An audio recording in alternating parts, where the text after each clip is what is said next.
Hey everybody, and welcome to the A.C.E Football Academy. If you recall, last episode we had a sit-down conversation. Coach Dunham had a sit-down conversation with Erica Suter of, well, she does of everything, really. She is an author. She's a college All-American. She is a strength and speed coach down in Tampa, Florida. Erica and Coach Dunham had a great conversation with lots of information in part one.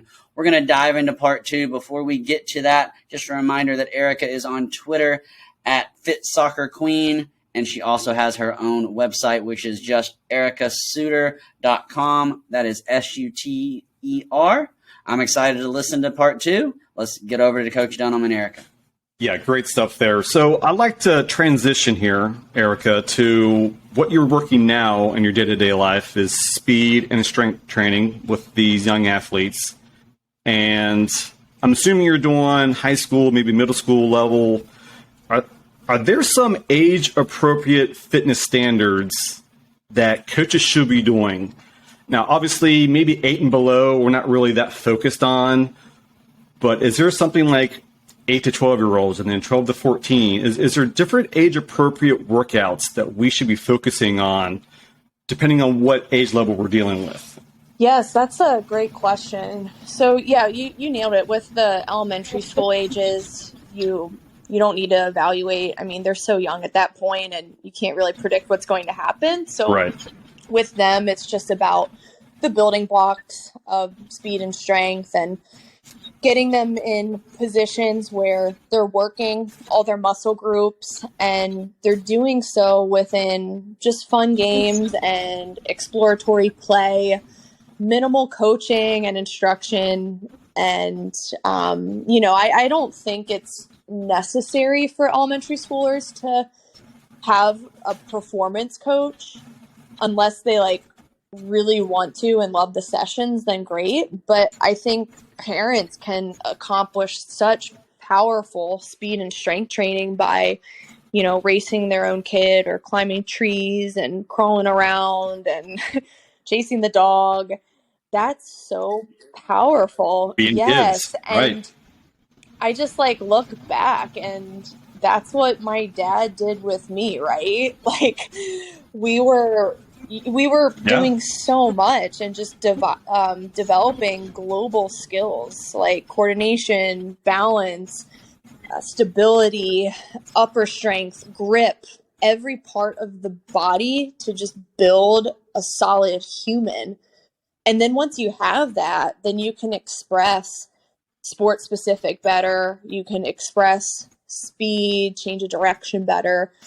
So that's what I recommend for those ages. The middle schoolers will be a little bit more formal, but they can still get a lot of value from free play within fun speed and agility games. But for the strength side of things, it's a great time to start teaching them movement patterns and starting with body weight and just really mastering the motor skill of that. So squatting, lunging, crawling, hip hinging, and making sure that they have good hip mobility and they're working their hamstrings, and doing push-ups, pull-ups, hanging. And then eventually you can start to load them once they get those down, and you can use free weights, resistance bands, and that group really benefits because this is a time where they're the most plastic, and a lot of their gains are neuromuscular. So they're going to catch on to it quick, and it's something that will actually really get them ahead. And just some basic standards. I mean, every kid should be able to balance on one leg for a minute or more. But sadly, some can't even do 10 seconds. And it's well, how dare you put your 12-year-old into an advanced speed program if they can't even do that?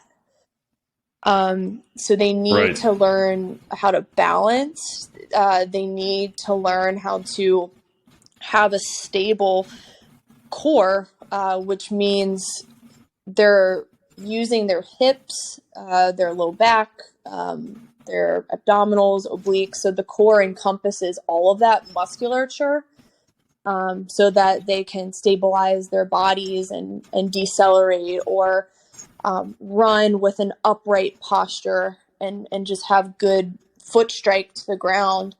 So core stability is important. And what I do to kind of assess that is a bear crawl on the ground with the knees off the ground, but really low.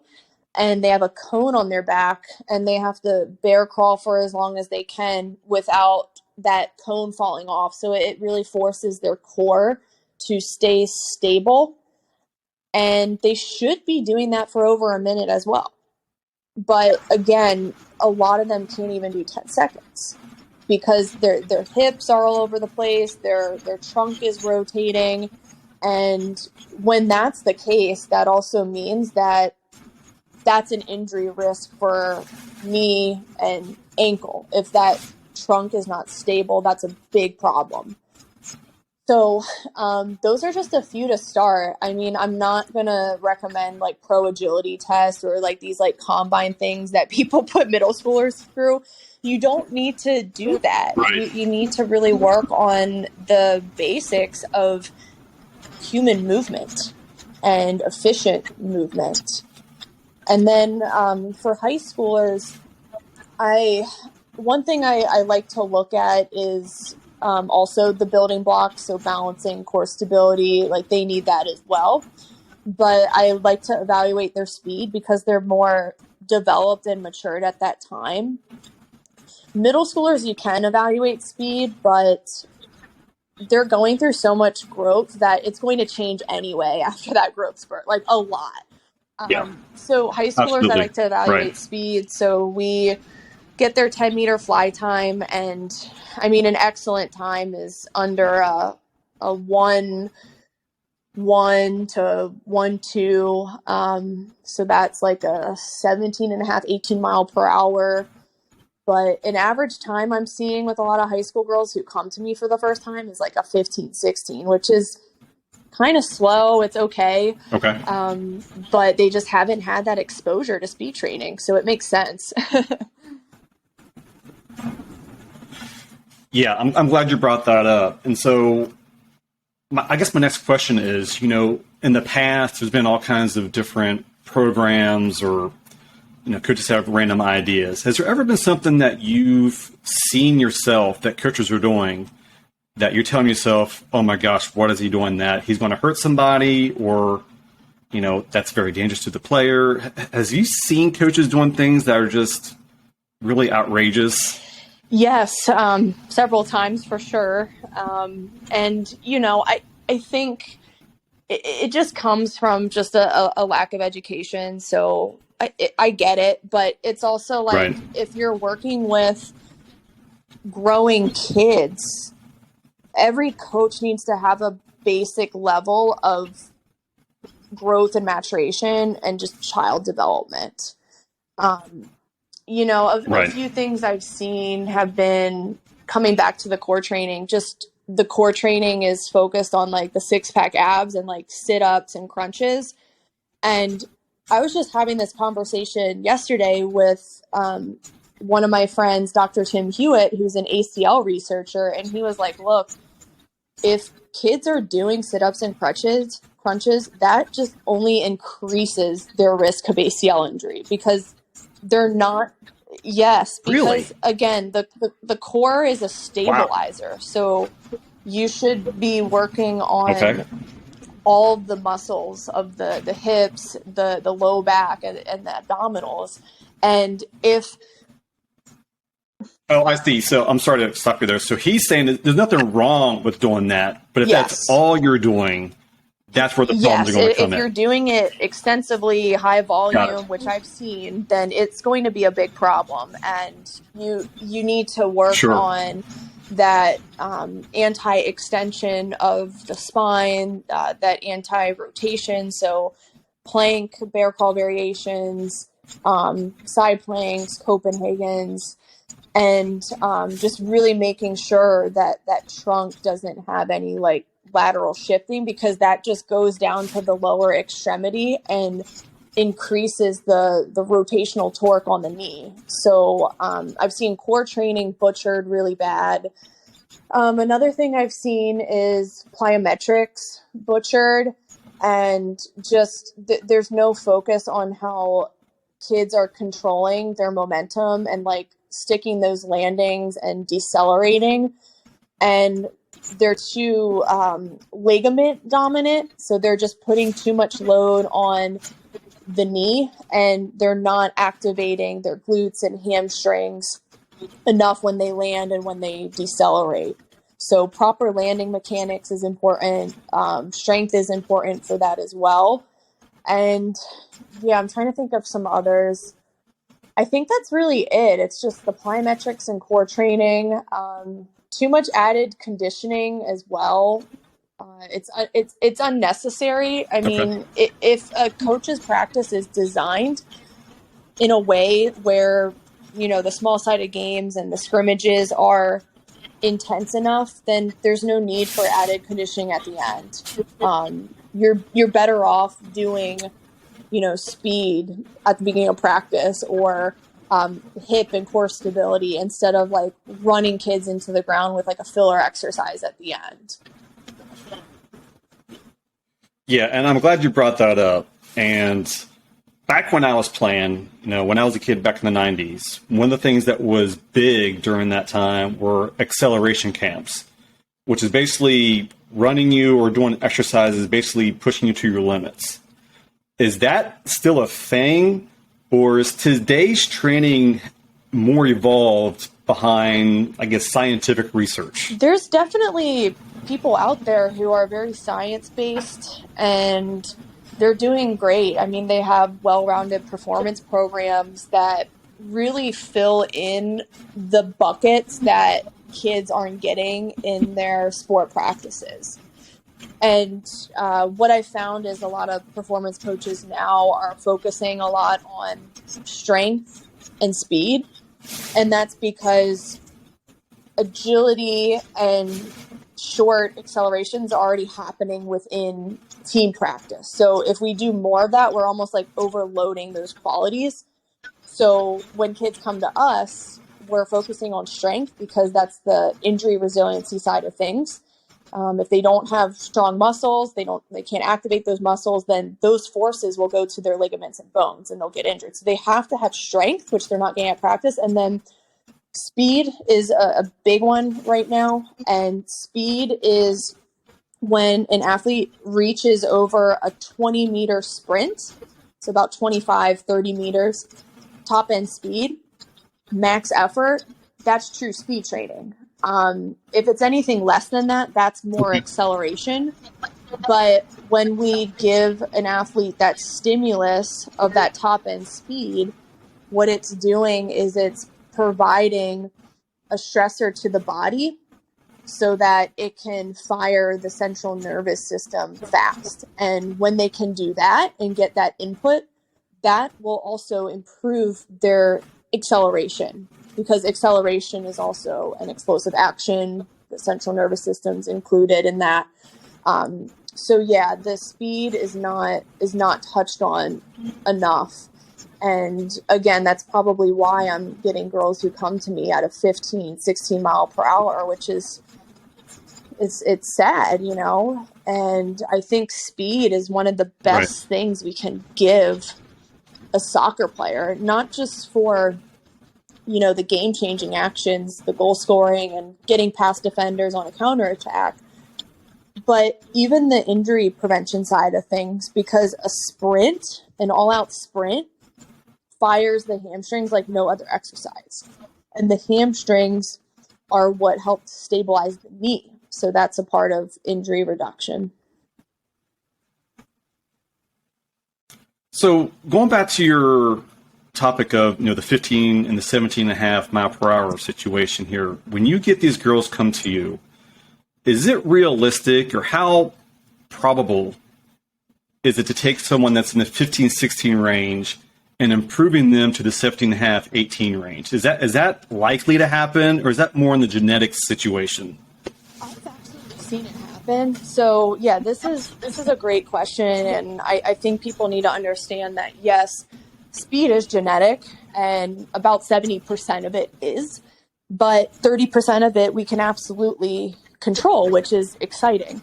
And I've seen girls start at a 16 mile per hour, and even in just 8 weeks time of twice a week speed stimulus, they improve by 1.5 miles per hour. And yeah, and Wow. for someone who hasn't been exposed to that type of training, their progress is going to happen a lot faster because it's a new stimulus and their body's going to adapt. But if you have an athlete who has been doing speed training for several years, maybe they're at like an 18.8 mile per hour, you might be able to get that up incrementally, which is awesome. And then sometimes with the higher level athletes, it's just maintenance at that point, and everyone will have their peak level.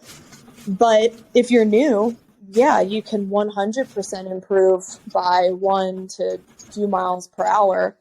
And many will say, well, that's not a lot, but in soccer, that's a big difference. It's a couple steps getting ahead of someone, which is amazing. And you know, if you have a 16 mile per hour girl getting to like a 17 mile per hour, that works for her, and that's going to help her impact at the level that she's at, whether it's D3, maybe she'll make D1 if she's tactically smart. But yes, you can absolutely improve, but the key is you have to be consistent with speed training. I always recommend at least 1 time a week in season, and then 2 times a week in the off season, and being really consistent with timing your sprints and tracking your improvements and really working on your sprint mechanics, doing your jumps, which is your power movements, and then running those sprints that are 25 to 30 meters in like top end speed. Yeah, and I'm glad you brought that up. That another thing that we're trying to educate the kids in is you got to put in the work. It's not something that you can just do off and on, or spend a day doing 80 sprints. It's a process. And like yourself, there's reasons these individuals are going to school to learn the proper way to train these kids. So I love that you said that. It's putting in the work, having goals set, having a system, and following that consistently. And that's where the improvements are going to start coming in. Yes, and I think it was my mentor. He's a track coach of 40 years, and he's worked with the fastest athletes in the world. So he knows a thing or two about speed. But he said that speed grows like a tree. Tony Holler is quoted that. And what he means is it takes time, and it has to be a pursuit for your entire sports career. And learning how to run properly is an advanced and technical skill. And it needs as much repetition and practice as learning how to shoot a soccer ball. I would say even more, because there's a lot that soccer players need help with their sprinting mechanics. It takes time to clean up because in practice, kids are in more like acceleration positions. They're like leaned forward or hunched over a lot. Whereas when you want to run at top end speed, you have to be upright. You have to have a big chest. You have to be driving the knee higher than you are at practice. You have to have your ball of the foot hitting the ground and bouncing off the ground. And there's no way soccer players get in that position at a soccer practice. So they have to get in that position and practice it in order to get better. And it takes time. It takes so much time. And I try to reinforce that to my athletes here. And anytime I get a new athlete to work with, I let them know, look, you need to commit to me at least several months at a minimum if you want to see drastic results. I can get you faster in 2 months' time, but if you really want to take it to the next level, you got to be with me for a while. Yeah, absolutely. And it's just educating them that there's a right way and there's a wrong way. Well, Erica, we're pushing our hour time frame here. I had another segment that I wanted to discuss about the social media aspect, and really, I think that's a whole nother realm that we can get into. Would you have any issue coming back on our show at a later time to discuss I that? would love to discuss that. I mean, I think you're right. We could get into that for a couple hours. So maybe it would be best to dedicate an episode to just that. Yeah. Coach Hamilton and I, we're both former girls high school varsity coaches. And, we've seen where the digital age started with the iPhones coming out and all the apps coming out and all the, Instagrams and whatever else is out there. And we've seen the healthy side and we've seen the unhealthy side. And again, we really want to educate not just the players. I don't think parents understand that digital addiction is a real thing. And I think by the time they realize it, it's almost too late. So if we could get together again down in the future, I would love to have that conversation with you. And if you have any suggestions on specific topics, we can get into that a little bit later. But I think Charlie got with you about setting this up. Was there a calendar that he went off of for us to look at, or he just need to reach out to you? Yeah, I think he can just reach out to me. I mean, I would say Fridays are good in the next few weeks or end of the month. Okay. So, yeah, I would be happy to talk about that. And I think you're right. I don't think a lot of adults realize the repercussions of social media. And I'm really passionate about it. So I think as I've gone through my professional career, I realize how not important it is actually. And you're better off just focusing on your community. And that can be said in so many industries, right? Yes. Yes. We got a lot to talk about. Well, so for us to close up, I want to give you an opportunity to talk about your book, The Strong Female Athlete. I love that you've written this. We've kind of skimmed through some areas. So if you want to take a few minutes here to kind of discuss the book itself, where our listeners can find it, maybe some tips on things that are in it, anything you want to provide, Absolutely. We'd love to hear about it. I wrote The Strong Female Athlete because I wanted to have a guidebook for coaches, parents, and players on female athlete specific training. And a lot of the differences I talk about in the book with females is just hormonal, emotional, and nutritional. And then just the importance of getting girls into the gym and really focusing on their strength for injury resiliency, and then how to really improve their speed and explosiveness.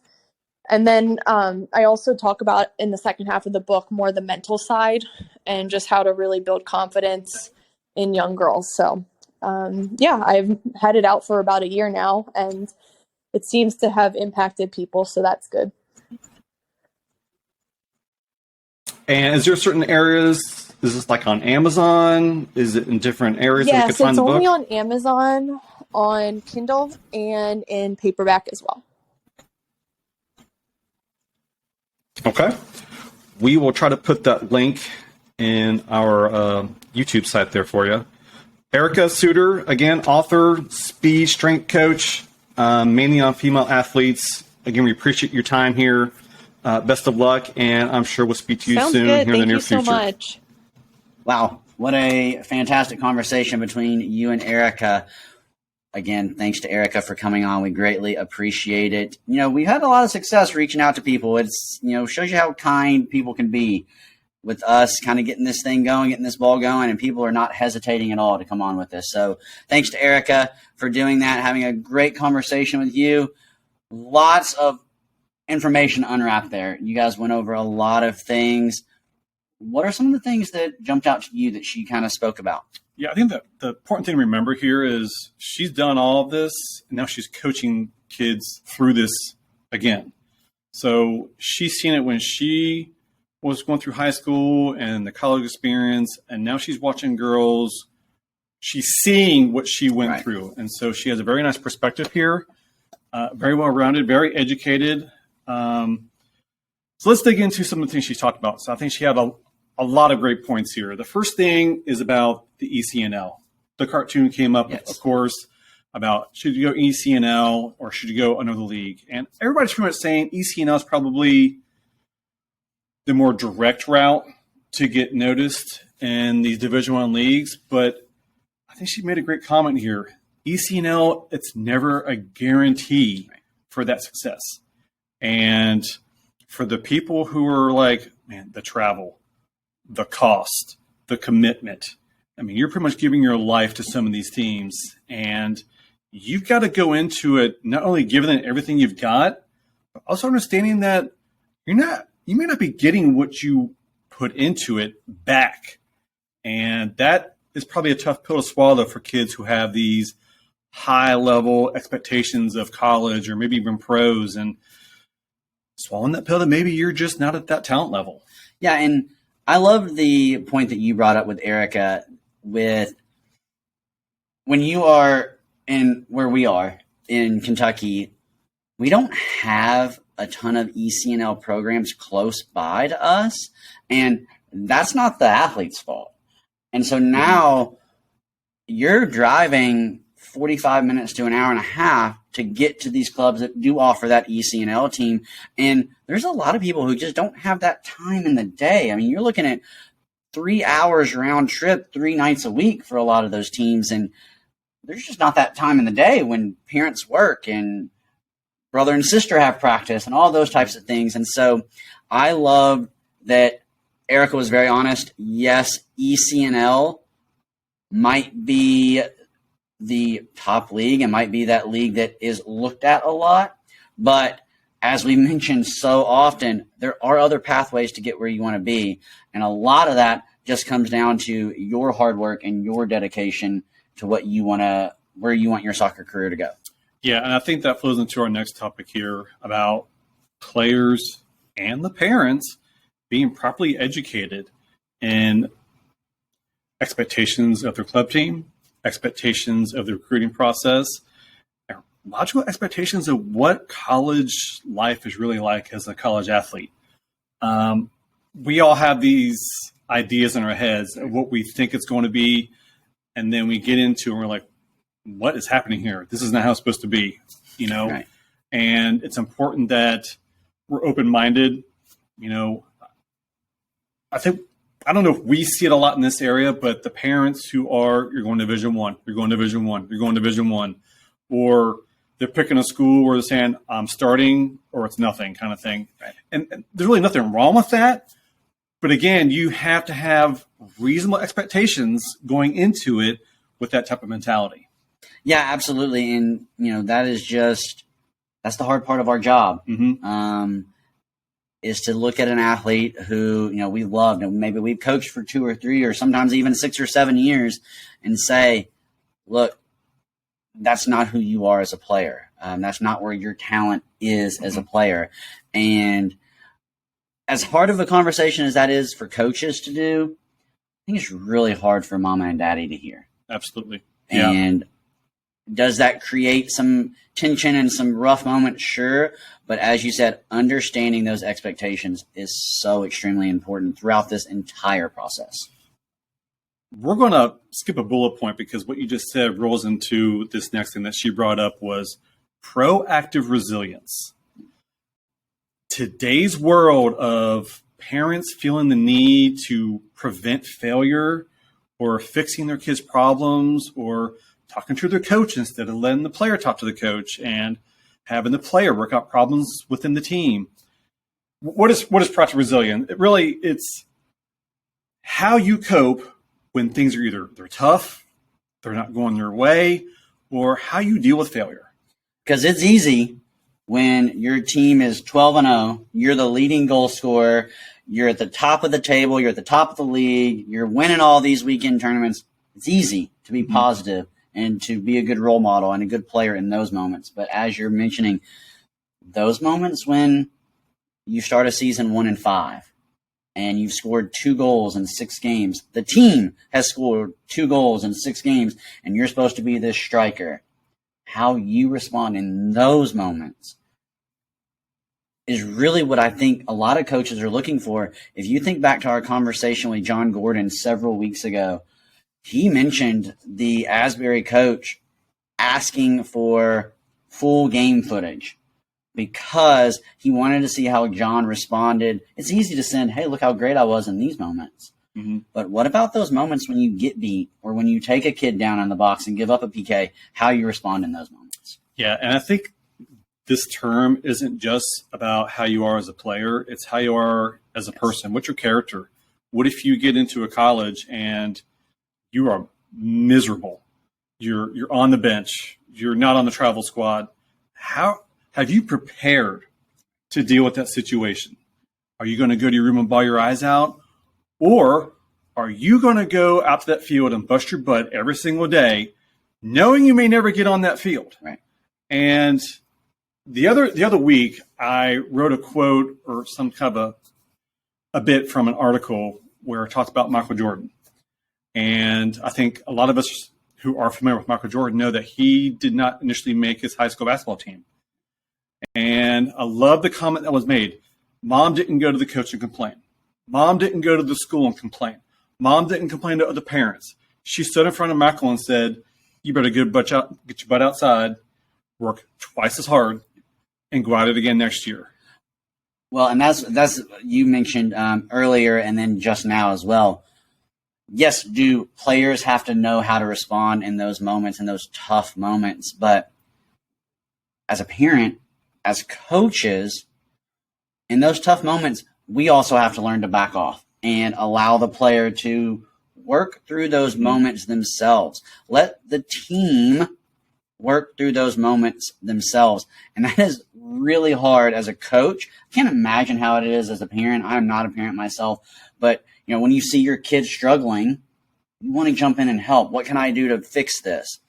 But there are some moments where you have to back off and let the athlete handle those moments. Yeah, this is a great topic that I think she brought up here, and we have a podcast on this Absolutely. One individually. So this kind of rolls into our next topic here about proactive. Proactive meaning planning ahead, not waiting for the moment to hit you. So she made a comment in there where said, all athletic careers eventually come to an end. And she followed up by another great comment of, it's not your sole identity. Yeah. You're not just an athlete. And that's why we're going to college. Yes. We're going there to be an athlete. We're going there to be a student. We're planning for our careers. We're planning to be husbands and wives. We're planning to be mothers and fathers. There's a lot going on in our life where I think we get too involved in our sports where we forget that there's an outside world. And I know we talk about being a soccer junkie, right? And you have to balance that life scale of soccer life, personal life, family life, and finding a way to find that nice balance and incorporating that into your life where when one does come to an end, you have other things around it to cover it up. Yeah, and that was one of my favorite things that she said through both parts of this It's episode. the take home. It is. It was absolutely my take home. And as I thought more about the quote, what jumped out to me was it's not only is it not your whole life, most even pro athletes, 30, 35, you're done. And are there the 38-year-old athlete and, the 42-year-old Tom Brady and all that? Of course there are. But on average, your early 30s, your playing days are behind you. And that leaves, hopefully, for most of us, 2/3 of our life left to live. Yeah. And, we have to have something to fall back on. And whether it's coaching, whether it's a business degree, whether it's family, having that is so important, and just always having that in the back of your mind is crucial for an athlete. Absolutely. So I think the first topics we went to was kind of the take home of life. So let's dig into some of the topics she talked about as far as college and the game itself. So we know when she came out of high school, she was being recruited by North Carolina, Maryland, Division I, all the things a lot of us dream of. Yeah. And she said, no, I love Johns Hopkins. It's Division III, and I have a chance to start from the beginning, which is something that she wanted. Again, she found the school that fit her needs, right, not the school that fit the sweatshirt name that she was looking for. And she made a comment in there again that I thought was just Division I or Division III, it doesn't matter. Sometimes the smaller schools are just as fulfilling for your college career. And again, you're not going there just to be an athlete. You are learning to get your career squared away. Yeah, and through this whole recruiting process, we've talked about that word maturity. You have to be mature. Sometimes mature beyond our years during this process, because we have to look at things like our life beyond the game of soccer, or any sport for that matter. And the fact that Erica was able to, despite all the D1 offers rolling in, that, I mean, let's be honest, that's what any athlete wants. Any athlete wants all the D1 schools begging them to come play for you. And the fact that Erica was mature enough and was able to sit down and go, you know what, it's awesome, it's great, but really, Johns Hopkins is the school that checks all my boxes, and that's what I want to do. And, just throw that out there, she just happened to be a college All-American. Yeah, absolutely. She just happened to lead Johns Hopkins as, I believe, the second all-time scorer in school history. So it fit. It was the right fit, and that matters. Absolutely. So the next couple topics is going to be about, preparing for college. Are you at the right level? She talked about ID camps here, and it's important that when you go to these ID camps, you understand what you're getting into. Number one, highly competitive. You're talking about 80 kids at one camp, possibly over 100. That is a lot of individuals to evaluate in one weekend. And you got to understand that going into it. Number two, what are they looking for? They're looking for impact players. Are you standing out amongst that 80, 90, 100 kids? They're probably breaking that down to smaller groups, of course, but are you standing out? Are you an impact in your group? And the final thing that kind of blew me away was understanding that coach engagement is going to vary. Some are going to be locked in, and some are going to be chit-chatting up in the stands and may not even be paying attention to you. And you've got to realize that and not take that as a personal hit to your heart. You just got to go in there and give it 100% no matter what. Yeah, and so with the highly competitive and the impact players, things like that, I think I would have to go back and really re-listen, but I think both or all three of John, Rachel, and Olivia all mentioned they wish they would have put themselves out more at these ID camps that they went to. They wish they would have gone and introduced themselves to the coach, or had a little card go, hey, here's the link to my film, please check me out. And so, yes, there are, as you said, 80, 90, 100 players there. You have to do something to make yourself stand out in those moments, especially in those ID camps where there are 100 players and 3 coaches. Now all of a sudden we are really shrinking the pool of who's going to stand out.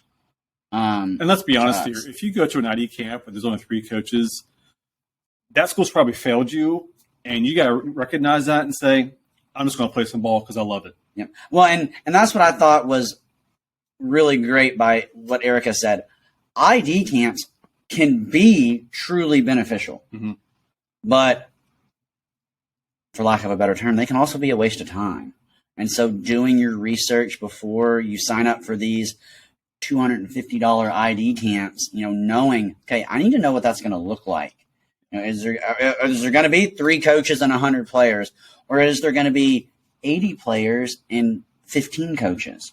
Kind of knowing those types of things about the ID camp before you shell out that money to go do it, I think is really important. And to end that topic here, if there's ever a time to be realistic about your talent, Definitely. you go to these ID camps, it's going to be a humbling moment, and you're going to realize that real quick. Yeah. So let's talk about how to get yourself to stand out there. She mentioned speed, and this is what she does. Yeah. She is a speed and strength coach. She has a master's degree in exercise science. She knows how to take you from mediocre to above average, or above average to top notch, and so on and so forth. So a comment she made that I found interesting about speed in itself is 70% of it is genetic. That's your take home right there. 70% of your speed is how your body is built. You are who you are. 30% of that is improvable. Now, 30% isn't a lot, but it's more than I expected to be improvable. Mm-hmm. But you've got to put in the work. And what she told me about the miles per hour that she's looking for when she times her kids, the minimum for college level soccer is 17 and a half to 18 miles per hour. I don't know what I run at, but Okay, that I sounds think like this is some what we pretty should big do. level speed here. I think this is what we should do. I think we need to get Erica's device, put you in a 40-yard dash. I'll record you, and we'll see how close you are to that 17 and a half. Challenge accepted. I mean, those all three of those numbers that you mentioned are impressive to me. 18 miles an hour, that's running, that's flying. Mm-hmm. And yeah, I thought the 30% improvable speed thing was higher than I would have said too. I mean, honestly, probably a lot higher than I would have said, but it is people like Erica and things like that can help you get there. And a little plug for Erica here. She has a great book, mm-hmm. and she has a great website. Check her out, see what she can offer you. Yeah. So a lot of take-home stuff here. Erica is someone who's been through it and is still involved in it. She understands how to develop these players. So go back and watch this again. Take some notes. If you're serious about just playing college, she has the best points, I think, so far as being realistic and reality about today's experience in getting into college. And I've talked to Erica a couple of times, through Twitter, and as a coach of a U12 team, she put out on Twitter the opportunity to bulk buy her book if you wanted to buy it for a team. And I actually asked her about the age appropriateness of her book, The Strong Female Athlete, and she said it is absolutely a go for U10 and above. So if you're listening and you have a daughter, or you are a daughter, or in high school, in middle school, and you're interested in these speed and strength things, I would absolutely dive into her book. Great conversation here. Awesome. Coach Dunham, Coach Hamilton, this is the A.C.E Football Academy. See you next time.